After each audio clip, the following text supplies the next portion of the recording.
নমস্কাৰ। জুবিনদাৰ লগত কাম কৰা যে সেই শতাব্দী বৰা বুলি এজনী ছোৱালী আছিলে, তাই জুবিনদাৰ মানে মৃত্যুৰ বিষয়ে এনেকুৱা কিছুমান কথা কৈছে, মানে সিদ্ধাৰ্থ বা সিহঁতৰ লগত যিখিনি আছিলে সেইকেইটাৰ পইচাৰ লেনদেনৰ কাৰণে চাগে জুবিনদাৰ মৃত্যু হোৱা বুলি কৈছে। তাই কোৱা মতে কমচে কম 5 কোটিমান টকা যোৱা 24ত মানে সিহঁতে দিব লগা আছিলে। সেইখিনি হিচাপ মানে দিব পৰা নাই জুবিনদাৰ, আৰু সেইটো কাৰণে মাজতে 24 এপ্ৰিলত বোলে কিবা কাজিয়া লাগিছিল, তাৰপিছত মোবাইল ভাঙিছিল জুবিনদাই। এনেকুৱা কথা কিছুমান আমি শুনিবলৈ পাইছোঁ। তাই কি কৈছে বাৰু মই তাই ভিডিঅ'টো আপোনালোকক দি আছোঁ। তাৰ আগতে কেইটামান কথা ক'ব লগা আছে। যে জুবিনদাৰ চৰিত্ৰক লৈ যে কিছুমান কথা ওলাইছে, কিছুমানে যে সেইবিলাক যে ভিডিঅ' বনাই আছে, কিবা কৰি আছে, এনেকুৱা লাগে এইবিলাক কথা যে কোনোবাই যে উলিয়াই দিছে, সেইবিলাকৰ আঁৰত কিবা এটা ডাঙৰ পলিটিকেল কিবা এটা মানে পিছফালৰ পৰা বেকৰ পৰা ছাপোৰ্ট দি আছে কোনোবাই। মানে সিহঁতৰ মেইন বস্তুটো এইটোৱে যে মেইন ইছ্যুটো মানে ডাইভাৰ্ট কৰিব লাগে। আমি গোটেই অসমৰ মানুহে জুবিনদাৰ ন্যায়ৰ কাৰণে ইমান পাগলৰ নিচিনাকৈ দিনে ৰাতি কোনোবাই ভিডিঅ' বনাইছে, কোনোবাই ফেচবুকত জাষ্টিছ ফৰ জুবিনদা বুলি লিখি আছে, কোনোবাই ৰাস্তাত ওলাই আহি প্ৰতিবাদ কৰিছে। গতিকে এনেকুৱা ধৰণৰ ইমানবোৰ বস্তু চলি আছে, আৰু তাৰ মেইন কাৰণবোৰ এনেকুৱা যে মানে এই যে জুবিনদাৰ চৰিত্ৰৰ কথা কিবা কথা এইবিলাক যে উলিয়াই আছে, এইবিলাকেই মেইন কাৰণ। মানে কিবা এটা বস্তু সিহঁতে হাইড কৰিবলৈ চেষ্টা কৰি আছে। আৰু এই সিদ্ধাৰ্থ শৰ্মাৰ পিছত কিন্তু বহুত ডাঙৰ পলিটিকেল কোনোবা এটা ছাপোৰ্ট আছে, এনেকুৱা লাগে মানে আমাৰ। শতাব্দী বৰাই কোৱা কথাখিনি মই বাৰু স্ক্ৰীণত প্লে' কৰি দিছোঁ, আপোনালোকে চাই ল'ব। 2024 বিহুৰ ছিজন চলি আছিলে। আমি যিহেতু এখন হোটেলতে আছিলোঁ, দাদা আমাৰ ওচৰলৈ আহিছিলে, অলপ খঙত আহিছিলে। আহি পেলাই মানে এটা ইছ্যু ওলাইছিল যে পে'মেণ্টৰ লৈ পেলাই, মেল ছিংগাৰৰ পে'মেণ্টক লৈ পেলাই এটা ইছ্যু ওলাওঁতে তেতিয়া দাদা মানে খঙতে কৈছিলে যে পইচা পাতিবোৰ সিহঁতে কিনো কৰি আছে নাজানো, মই কালি মোবাইলটো ভাঙি পেলালোঁ নহয়। মোক কিয় ভাঙিলা? তেতিয়া সুধোতে কৈছিলে যে মোৰ 3 বছৰ হ'ল সিহঁতে একো হিচাপ দিয়া নাই, আৰু 5 কোটি টকা মোৰ একাউণ্টত নাই, তেনেকৈ কৈছিলে। আৰু মই তেতিয়া সুধিছিলোঁ দাদা কিয় আপুনি যেতিয়া সুধিছিলে তেতিয়া কি বুলি কয় ন সিদ্ধাৰ্থে? তেতিয়া কৈছিলে যে কি ক'ব, একোৱে নকয়। ক'ত মই যেতিয়া খোজোঁ তেতিয়া পইচা নাই বুলি কয়, যে ক'ত কি কৰিলে মোৰ পইচা নাজানো, এনেকৈ বুলি কৈছিলে। গতিকে সেই কথাটো দাদাই 2024 এপ্ৰিলতে গম পাইছিলে, পইচা খেলি মেলিটো যে কিবা এটা যে হৈ আছে অনুভৱ কৰিছিল দাদাই, আৰু সেইটো কাৰণে মোবাইলটো ভাঙি দিছিলে। মই সুধিছিলোঁ মোবাইলটো কি কৰিলে, পিছত ৰিপেয়াৰ কৰিব দিলোঁ, এনেকৈ কৈছে। তো এতিয়া এনেকুৱা এটা কথাও হ'ব পাৰে, হয়তো দাদাই পিছৰ ফাললৈ আৰু বেছি কথা গম পালে, বা গোটেইখিনি হয়তো গমো পাই গ'ল, আৰু গম পোৱাৰ পিছত হয়তো দাদাই কিবা ডিচিশ্যনো ল'লে হয়, হয়তো ষ্ট্ৰংলি কিবা এটা। সেইবোৰো চাগে সিহঁতে অনুভৱ কৰিলে। সেইকাৰণে লাষ্টৰ ফাললৈ মানে এনেকুৱা হৈছিলে, দাদাক মানে এৰি দিয়া নিচিনা হৈছিলে। মানে বেছিকৈ খালেও খাওক, মানে অকল ষ্টেজৰ সময়খিনিহে মানে তেওঁলোকে চাইছিলে, বাকীখিনি সময় মানে ইমান মন দিয়া নাছিলে, মানে অলপ ইগন'ৰ কৰি আছিলে। মানে সেইটো বিহুৰ সময়তে হওক, মানে আগতে যেনেকৈ সিদ্ধাৰ্থ নিজে ইনভলভ হৈ পেলাই গোটেই কথাখিনি দাদাক কেয়াৰ লৈছিলে, তো পিছৰ ফাললৈ মানে বেলেগক দায়িত্ব দি দিয়ে। মানে নিজে মানে সেইটো থাকে, ছাপ'জ খানা খালেনে এনেকৈ বেলেগক সুধিব, কিন্তু মানে নিজে সেই বস্তুটো কেতিয়াও দাদাক নিজে গৈ পেলাই সোধা, মানে সেই ডিষ্টেঞ্চ এটা হৈছিল মানে তেওঁলোকৰ মাজত। মানে নিজে কেতিয়াও মানে দাদাক কেয়াৰ লোৱা নেদেখিলোঁ, মানে টেবলেট খাইছেনে নাই নুসুধে, সেই বেলেগক দায়িত্ব দিব। তেওঁ মানে তেওঁৰো মেনেজাৰ হ'ল, মানে এনেকুৱা হৈ গ'ল। মানে তেওঁ মানে ইমানেই ডাঙৰ মানুহ হৈ গ'ল। আজি তেওঁ 2014 তেওঁ সোমাইছে, ময়ো সোমাইছোঁ, মোতকৈ 2 মাহমানৰ আগত সোমাইছে তেওঁ। কিন্তু তেওঁ আজি ইমান কোটি টকাৰ মালিক, আৰু জুবিনদাৰ আজি একাউণ্ট চাবলৈ গ'লে চাগে পইচাই নাই।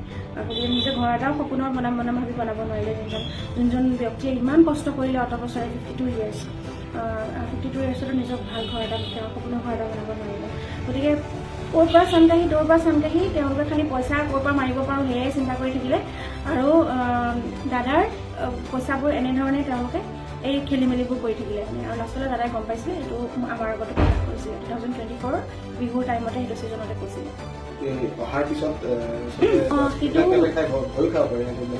হয়তো দাদাই মানে এনেকুৱা হৈছিলে, তেওঁলোকক লৈ পেলাই অতিষ্ঠ এটাও হৈ গৈছিলে। আৰু মই শুনাত মানে মোক বা এজনীও কৈছে যে মানে হয়তো এই ব্যৱহাৰবোৰ বেলেগক যে কৰে সেইবোৰো বহুত গম পাইছে, আৰু এইবোৰ বিত্তীয় খেলি মেলি কথাও গম পাইছে। গম পাই পেলাই মানে ছিংগাপুৰৰ পৰা আহি পেলাই দাদাই মানে কিবা এটা, মই কথা পাতিম সিহঁতৰ লগত, কিবা এটা ডিচিশ্যন ল'ম, এনেকৈ মানে সেইখিনি কথা মানে দাদাই ব্যক্ত কৰিছিলে সেই বাজনীৰ আগত, পৰাশী বা বুলি তেওঁ মোৰ লগত পাতিছিলে, তেতিয়া কৈছিলে। গতিকে সেই বস্তুখিনি তেওঁলোকে গম পাইছিলে যে এদিন নহয় এদিন ধৰাত পৰিমেই, কাৰণ কি যিমান চুৰ কৰিলেও চুৰ এদিন ধৰাত পৰিবই। আৰু ইমান টকা তেওঁৰ ক'ৰ পৰা আহিলে, তেওঁ প্ৰত্যেকটো ছিজনত গাড়ী কিনে আৰু নিজৰ নামত নিকিনে, কিন্তু সেইটো ভুল ধাৰণা মানুহৰ। নিজৰ নামত নিকিনে, সি হয়তো কিষাণৰ নামত কিনিব, হয়তো বেলেগৰ নামত কিনিব, কিন্তু তেওঁৱে গোটেই বস্তুখিনি চলাই থাকে। ফৰ্চুনাৰ কিনিছে, তাৰ ফৰ্চুনাৰখন তাৰ নিজৰ। ইমান টকা, সিটো 3 বছৰ আগলৈকেতো এজন এমপ্লয়ীহে আছিলে টিম মেনেজমেণ্টৰ। সেই এমপ্লয়ী হিচাপে সি এটা চেলাৰী পায়। সেই চেলাৰীটো ইমানো নহয় যে তেওঁ মানে ইমান ধনী হৈ যাব ইমান ঘপককে। গতিকে নিশ্চয় এইটো খেলি মেলি আছে। আৰু আজিলৈকেতো আমি বেণ্ড মেম্বাৰটো বাদে গোটেই জুবিন দাও গম পোৱা নাছিল যে এখন শ্ব' কিমান টকাত থাকে। গতিকে হয়তো সেই গোটেই বস্তুটো মানে অকল তেওঁ অক্টোপাছৰ নিচিনাকে গোটেই ফিল্ডখিনিত হাত দিছিলে। প্ৰপাৰ্টি তেওঁ চাইছিলে, দাদাই ঘৰ বনাইছে সেইটো চাইছিলে তেওঁলোকে, মেনেজমেণ্ট তেওঁলোকে চাইছিলে, ইন'গ্ৰেশ্যন যদি কৰে মানে ফাইনেন্সখিনি চাইছিলে, ইচ এণ্ড এভৰিথিং। ঘৰৰ আনকি বজাৰ চজাৰ পাতিও চাগে আনিব লগা হ'লেও চাগে সেইখিনিও চাগে তেওঁলোকেও সেই মানুহৰ হতুৱাই কৰাইছিলে। মানে তেওঁৰ এজন মানুহ, তেওঁ নাথাকিলেও তেওঁৰ এছিষ্টেণ্টকেইটাক কোনোবা এটা হ'লেও কোনোবাক মানে ৰখাই থৈ দিয়ে, মানে কোন আহিছে কোন নাই খবৰ দি থাকে। মানে ভাল মানুহকেইটাক মানে ওচৰে পাজৰে আহিব নিদিয়ে। যদি তেওঁলোকে বেয়া পোৱা মানুহ কোনোবা এজন আহিছে ইমিডিয়েট ফোন কৰি কৈ দিব, মানে অমুক আহিছে দেই, ফোন কৰি মানে জনাই দিয়ে মানে। গতিকে সেই তেনেকুৱা কিছুমান কথা হৈ আছিলে। সেইটো কাৰণে চব বাতৰিও গৈছিলে লাষ্টলৈ। দাদাৰ কাৰণে নহয়, তেওঁলোকৰ কাৰণে অলপমান দাদাক এটা আঁতৰি আছিলে মানে। আৰু দাদা সেই লাষ্টত সেই ক্ৰিমিনেল মাইণ্ডেড মানুহখিনিৰ মাজতে থাকিলে আচলতে। আৰু সেইটো কাৰণে অকলশৰীয়া অনুভৱ কৰিছিলে আৰু লাহে লাহে অনুভৱ কৰিছিল দাদাৰ গাটো বেয়া হৈ আহি আছিলে।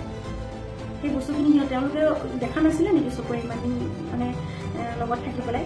এটা মেডিকেল টিম ইয়াতো লাগিছিলে আচলতে, ইয়াত তালেতো লাগিছিলে। শ্যামকানু মহন্তে জানি পেলাইও ইমানখিনি কেলে মানে ব্যৱস্থা নকৰিলে, ইমান ডাঙৰ মানুহজন লগত লৈ গৈছে সিহঁতে, বা সিদ্ধাৰ্থক কিয় ব্যৱস্থা নকৰিলে, শ্যামকানু মহন্তই কিয় ব্যৱস্থা নকৰিলে। মেডিকেল টিম এটা আইলেণ্ডত লৈ গৈছে, এটা আইলেণ্ড য'ত মানে চাৰিওফালে পানী। সেই আইলেণ্ডটোত মেডিকেল টিম এটা কিমান এটা ইম্পৰ্টেঞ্চ আছিলে সেইটো তেওঁলোকে ফিল নকৰিলে। গোটেই বস্তুখিনি চালি জাৰি আমি গম পাইছোঁ ইয়াতে হয়তো কালপেবল হোমিচাইড হ'ব, উইচ ইজ এমাউণ্টিং টু মাৰ্ডাৰ। তাত য'ত ইণ্টেনশ্যনটো আমি দেখিছোঁ, বিত্ত খেলি মেলিয়ে হওক বা এইটো। আৰু যেতিয়া আমি ইগনৰেঞ্চটো দেখিম, তেতিয়া ইগনৰেঞ্চটো দেখি পেলাইও গম পাইছোঁ আমি যে তেওঁলোকৰ গাফিলতি হওক বা যিকোনো হওক, সেইটো নেগলিজেঞ্চৰ কাৰণে ডেথ হওক বা কালপেবল হোমিচাইড হওক, মুঠতে তেওঁলোক এই ৰেছপনচিবল হয়। আৰু মেইনলি ৰেছপনচিবল হ'ল আছাম এছ'চিয়েশ্যনৰ মানুহখিনি। তেওঁলোকে এতিয়ালৈকে কিয় অহা নাই? আৰু তন্ময় ফুকন আৰু এজন আছিলে তালুকদাৰ বুলি, নামটো কি আছিলে তালুকদাৰ, তন্ময় ফুকন আৰু অভিমন্যু তালুকদাৰ, এই দুজন ব্যক্তি একদম সোনকালে আহিব লাগিছিলে। তেওঁলোকে ইমান কিয় ভয় কৰি আছে মই সেইটো বুজি পোৱা নাই। তেওঁলোকে হয়তো নিশ্চয় কিবা এটা কথা লুকুৱাই আছে বা তেওঁলোকে ভয় খাইছে কিবা কথা, সেইটো কাৰণে অহা নাই। কিয় অহা নাই? যদি তেওঁলোক ইমানেই মানে নিৰ্দোষী, তেওঁলোকে নিজে আহি পেলাই এছআইটিৰ ওচৰত দাদাক ইমানেই যদি ভাল পায়, দাদাক পাৰ্টিৰ কাৰণে যদি দাদাক অকল কিমান সময় পাপালে হৈ গ'ল নেকি? তেওঁলোকে গোটেই বস্তুটো প্লেন কৰিছে। গতিকে তেওঁলোকে কিয় প্লেন কৰিলে, কেলে ছিংগাপুৰত গৈ পেলাই এটা গান গাবলৈ যোৱা মানুহজন কেলে সেইখন প্লেনিং কৰিব লাগে সিহঁতে, এই মানুহজনক পানীলৈ যাবলৈ কেলে তেওঁলোকে দিলে? এজনো জ্ঞানী ব্যক্তি নাছিল নে চিজাই অহা মানুহজনক যে পানী নামিবলৈ দিব নালাগে? সিদ্ধাৰ্থে আৰু শেখৰে নাজানিছিলে নে? মানে নাম ল'বলৈ বেয়া লাগে এতিয়া, ইমানেই খং উঠিছে তেওঁলোকৰ ওপৰত।